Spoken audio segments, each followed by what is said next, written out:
Le passage vers le début de la peau de Malaparte.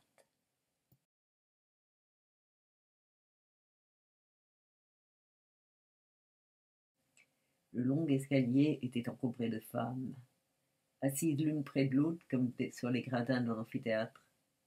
Elles semblaient être là pour jouir de quelque merveilleux spectacle. Elles riaient, parlaient entre elles à haute voix, mangeant des fruits, ou fumant, ou suçant des bonbons, ou mâchant des chewing-gums. Les unes penchées en avant, les coudes appuyés sur les genoux, le visage plongé dans leurs mains jointes. D'autres renversées en arrière, les bras appuyés sur la marche supérieure. D'autres encore légèrement penchées sur le côté. Toutes criaient, s'appelaient, échangeaient des cris, des sons informes, plutôt que des mots, avec leurs compagnes assises plus bas ou plus haut, ou avec le public hurlant des balcons et des fenêtres, noble public de vieilles mégères échevelées, secouées par un grand rire obscène, qui de leurs bouches aisantées vomissait des ladis et des insultes. Les femmes assises sur l'escalier se lissaient les unes aux autres leurs cheveux, qu'elles portaient coiffés en hautes architectures crêpées, soutenues et renforcées par des épingles, des peines en écailles, et couronnées de fleurs et de fausses nattes, comme sont coiffées les madones de cire dans les tabernacles au coin des ruelles.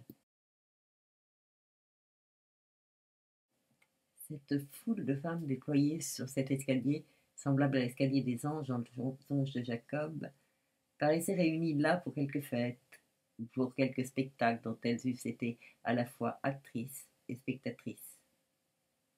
Par moments, l'une d'elles entonnait un chant, un de ces chants mélancoliques de la plèbe napolitaine, tout de suite dominé par des éclats de rire, des voix rauques, des appels gutturaux qui semblaient des cris de détresse ou de douleur.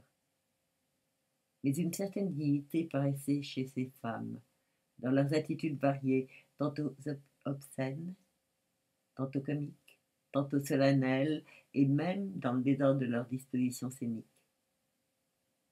Une certaine noblesse même qui apparaissait dans leurs gestes, dans leur façon de lever les bras pour se toucher les tempes du bout des doigts, pour ramener leurs cheveux de leurs deux mains agiles et grasses, dans la manière dont elles tournaient la tête et la penchaient sur leur épaule, comme pour mieux écouter les voix, les paroles obscènes qui tombaient du haut des balcons et des fenêtres, et jusque dans leur façon de parler et de sourire. Tout à coup, au moment où je mettais mon pied sur la première marche, elles se turent. Un étrange silence se posa légèrement, palpitant, comme un immense papillon bariolé sur l'escalier fourmillant de femmes.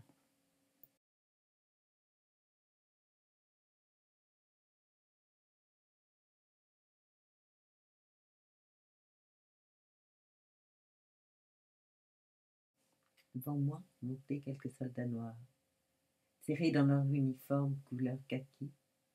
Ils se balançaient sur leurs pieds plats, chaussés de fins souliers de cuir jaune, luisants comme des souliers d'or. Ils montaient lentement dans ce silence soudain, avec la dignité solitaire du nègre. À mesure qu'ils gravissaient les marches dans le passage étroit laissé libre à travers cette foule muette de femmes assises, je voyais les jambes de ces malheureuses s'ouvrir lentement, s'écarter d'une façon horrible, montrant leur noir pubis dans la lueur rose de la chair nue. $5, se mirent-elles à crier tout à coup toutes ensemble d'une voix rauque, mais sans faire un geste. Et cette absence de geste ajoutait encore à l'obscénité des voix et des mots. $5.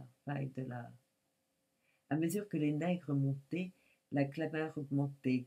Les cris se faisaient plus perçants et plus rauques. Les voix des horribles mégères qui penchaient au balcon exhortaient les nègres en leur criant elles aussi. $5, go Joe, go, go Joe, go.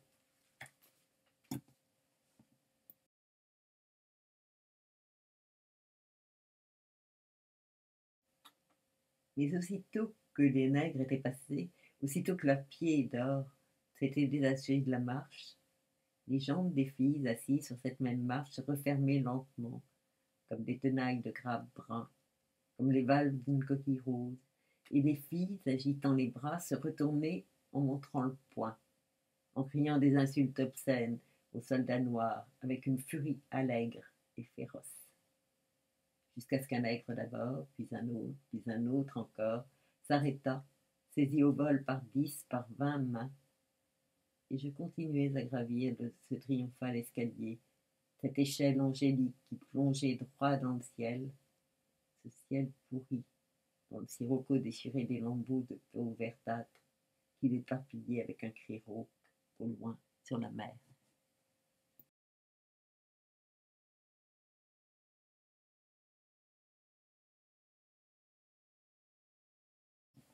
Image à couverture, une photo de Wayne Miller pour Magnum et une photo, la photo des filles est une photo anonyme trouvée sur le web.